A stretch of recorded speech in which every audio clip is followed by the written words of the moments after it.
Hello again, brothers and sisters. Bomani Hashambe, trying to inspire you and make you a better person and make you believe in thyself and not these paganized religions that we live by, that we kill each other by, that was all made up. It's an allegory. Look in Galatians, the 4th chapter, if you're Bible people, if you're Bible-based peoples, look in Galatians 4th chapter around the 20, I think it's the 24th, 23rd, 24th, where it talks about the allegory, the things being an allegory. Today I want to just talk about, remember to hit like and subscribe to my channel. Today I want to talk about let me see if I got on my shirt right here, this one. The ankh versus the cross. A lot of people wear the cross, but they think that the ankh is something that is evil, witchcraft, things of that nature. But wear the cross and believe that's spiritual and that's so great and that's something big and that's something that quote unquote Jesus hung on, and we wear it around our neck to mean something. We wear it all the way down to our belt buckle, big old cross, letting people know that we are Christians and that we're Christ-like and things of that nature. But we don't realize what the cross is. First, think about Constantine, and when he was fighting them wars called the Crusade Wars and different things like that, that he had that emblem on him in the name of religion. He was murdering people and doing away with people because of their beliefs, because they want their lands, and just like the Bible talks about taking over Canaan and wanting their land, and what did these people really do to you for you to have to take their land, which they never said, but the land of the black, the Kibalians, and they wanted to take it. They think they got the right, and I think that's what this world's still led by. But back to the cross, the ankh versus the cross. The ankh is about the top part. Let's go with the top right here, the circle. That represents the woman. I mean the man. I mean the baby, I'm sorry. It represents the baby. The womb right here. This represents the phallus. This phallus right here represents the man. And this represents the woman. So this is what this stands for. The ankh is about unity. The ankh is about the love for your family.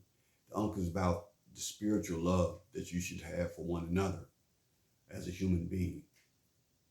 Now, when we talk about the cross, we got to remember where it came from and what it stands for. Because here, as I said, because I wear a little ankh here, but here, you have the cross that goes down and the cross.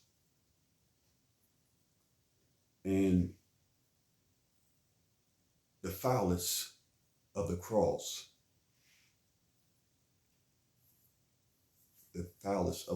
that's a phallus. One line down, one line across. It represents from the Catholic Church, from the Crusades, from Constantine, from 325 AD on, it represents something different from what we feel that, or what we know and come to know what it is. We got to remember that the cross was made, the phalluses were put together like it was for different purposes, and what we really realized what it was and what it is and what it really stands for. Just like a lot of time we look at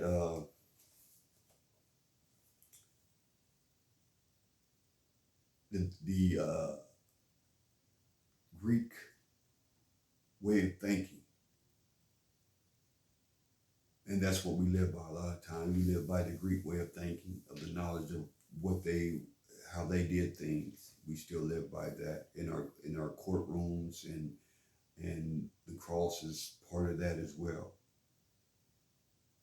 If you look at the phalluses and everything like that, that's why they think they can do different things and get away with it, because they created it. The Roman Catholic Church created all these things.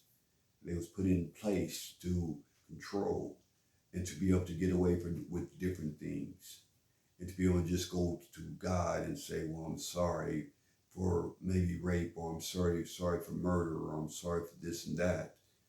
And not, that should be, you should be able to escape that because you say you're sorry, or because of what Paul said, that you're forgiven, and not realizing the next time they're going to do it again. They're going to do it again just because they know they're forgiven every time. So it's a lot going to that cross, and that do a lot of psychiatry things to your mind, mess with your mind a lot of times. I know when a lot of times I wear the cross, before I learned the truth, I used to wear the cross, and it was just like, it felt special. You had the chest out, big old cross on your neck. You might have a little bling bling in it, and you think you're doing something good, and you let them know, hey, I'm on. I'm Christ-like in a sense, or I'm standing for something. I'm standing for something because I got this cross, not knowing that is the wrong thing to have on your neck, and it tells you the wrong message. So we need to understand what that cross stands for. Now I'm gonna give you 4 words that the Europeans or the Greek, because remember, they didn't have a God consciousness, the Greeks didn't. But these words are still used in the Catholic Church or in the churches today. And I try to give you the definition as best as I can of what these different words mean. Okay? This is what I've learned and researched. The first one is storgion. Storgion. Storgeon. And this is the feeling that you get after sex. Oh, you made me feel good. And I hope there's no children. I don't want to offend anybody out there or anything like that. But this is what you get. Storgion is what you get after sex. That's that feeling of utopia and happiness and smiling and relaxation, and your cigarette or your blunt, whatever you do, or your drink or cocktail, or whatever you do, that's your happy point. Storgion.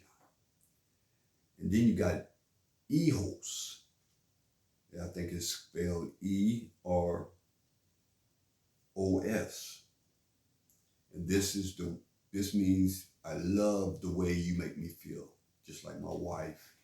I love the way she makes me feel. And hopefully vice versa. I hope she feels the same about me, which I think she does. There's no doubt in my mind that she does.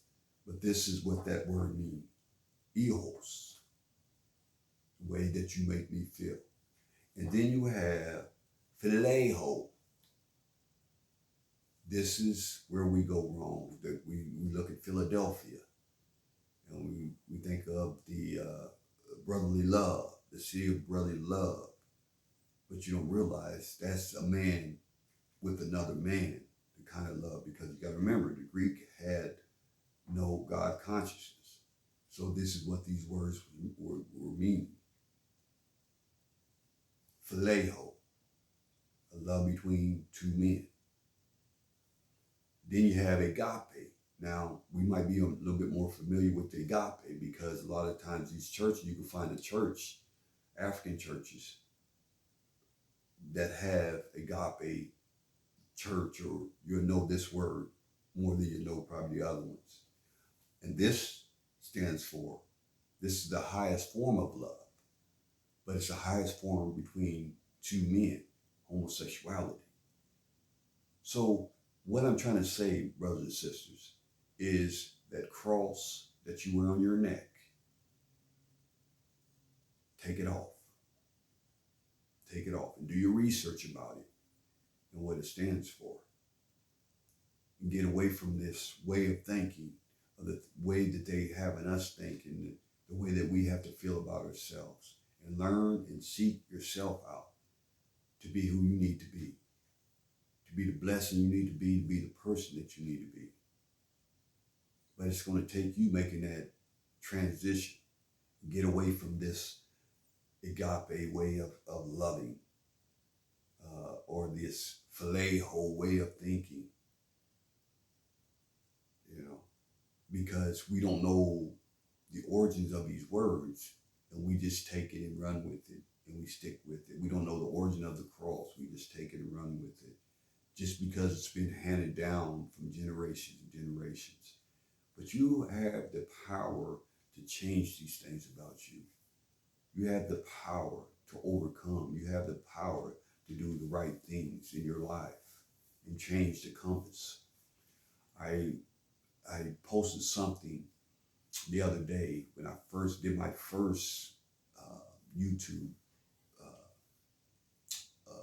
speak about addictions and how bad addictions have eaten at my soul for so many years. And it's cost me so much time and cost me so much energy, and I've lost a lot because of my addictions. But I'm very thankful that I've beaten them, but I still work on them daily, because I feel like I'm like Ra, I'm like Kepler, I'm like Autumn. I rise every day. Every day is a death, and then the next day you rise. Every day you die, and every day you live again. So I believe that, and everything that I'm going through, I thank God that I was able to still go through them and be able to deal with them, and to be able to overcome to the best of my ability. I deal with them mentally a lot of times, but as far as me dealing with it physically, no, I don't deal with it physically, because I don't want that in the direction that I want to go. So I'm very thankful about everything that I'm learning, because I'm learning to love myself by the things that I'm researching. I'm learning to love myself because of the different spirit or the different energies that live in me now, opposed to when I was a Christian, because I'm learning myself. I love God. I believe in God, because, like I said, I can't create nothing. It had to take a better being than me to create the hear the mountains, the let me breathe every day, let me see, let me hear. That's what people say, well, I'm God, having a human experience. I don't believe that. That's just the way I see it. I think there's a God, there's someone bigger than me. There's Ra. There's a Ra. Someone that's bigger than me that's pushing the buttons. And my thing is to inspire and learn, find peace and growth each day. Each day. And let the spirit that you're already born with, especially us, Kibulanians, us blacks, we're born with that spirit already in with us. We're born with that third eye. But we have to learn how to develop it, uncalcimize that eye, so it can see what it needs to see the truth, to live that truth, and not get discouraged by the Roman Greco way of thinking. And like I said, I always like to say this, make it clear. I'm not against any race. I'm not against whites, because I got families that is that color. That ain't their fault. That's just what God made them. And I don't knock them. I love everyone. As long as no racism. If you're racist, I don't like you, and you don't like me, obviously. So that's the only thing I can't deal with good. But my thing, brothers and sisters, for you to learn. learn what the cross stands for, the cross versus the ankh. And you come to your own conclusion after you do your own research about the both of them. And don't just look at what the Christians say, because they're going to put in your face of what they believe or what they hope for you to believe. As I wrote something the other day, to be found, someone has to convince you that you are lost. Why do you have to convince me? I should be able to know in myself if I'm lost or not. You shouldn't have to convince me where to go. But like I said, you have to learn your own way. You got to learn your ways. My ways are going to be different from your ways. My God is going to be different from your God. But we can coexist with the God that we have within us. And we can always become one with that God. And when you come with that God in your intuition, in your spirit, remember I spoke about that as well. Your intuition, your spirit, your will, these different things that exist within us. We're trichotomies. And the more we feed, not our intuition, not our intellect, not our intuition, but we feed our intuition, feed our spirit, we will learn more, we will accomplish more, we will develop more. But it takes us to work against all the things that's going to come against us every day, our trials and tribulations. As long as we have that foundation to be able to overcome, we have that foundation to keep pushing forward, and we have that foundation to pray to the highest, most high, that you be on one accord with yourself, with your own spirit, and get away from thinking like the one that that suppressed us, the ones that has not let us reach our ultimate goals. But we have to know thyself. We have to know who we are. Read about Isis. Read about Norman Zoger, Sneferu, Khufu, Khafre, Ben Kaure. Read about them. Read about our different ancestors. Learn about how they persevere in a time of struggles. Read about the great pharaohs. Once we start learning about who we are and where we came from, and understand that we didn't start our history to start with slavery, but way before that, we will realize how special of peoples we are. And we'll learn to love one another. We won't kill each other. We won't do different things to hurt one another if we learn and respect one another and know who we are. We will come to one accord, or we will be on one accord, let's just say.